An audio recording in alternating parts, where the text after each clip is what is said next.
ئێمە بۆ یادی دامەزانی 20 ساڵەی کۆنگرەی نەتەوەی کوردستان کەنەکە کە یەکەم ڕێکخراوی سیاسی کوردستانیە لە هەموو جیهانە بۆ گەلی کورد ویسمان یادی 20 ساڵەی بە سیمینارێک و بە باسکردنی مێژووی کۆنگرەی نەتەوەی کوردستان و هەروەها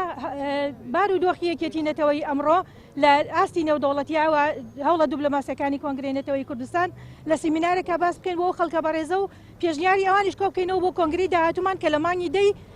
ساڵی ئەم ساڵە بە ئومێدین لە وڵاتی هۆڵندا یا لە وڵاتی بەلجیکا ببەسرێ بەڵام بەداخەوە لە دوای ئەوەی کە هەموو ڕێکاری یاساییەکانمان گرتە بەر بە سەردانی ئاسایش سەردانی پارێزگای سلێمانی بەشی کاروباری ناوخۆ و هیچ شتێکمان نەبووە کە نایاسایی بێ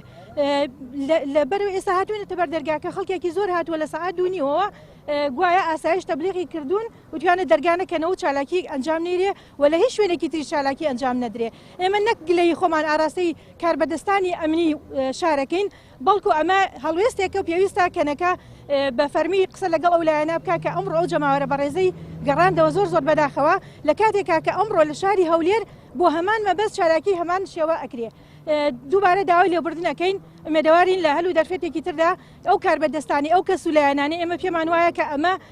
خەتەریەک بۆ سەر دیموکراتی دروستەکە لە باشووری کوردستانە بەخۆیان نابچنەوە و ڕێگری نەکرێت لە ڕێکخراوێکی وەکو کۆنگرەی نەتەوەی کوردستان سپاس بۆ هەموو لایەک سپاس بۆ ئامادەبوونی ئێوەش.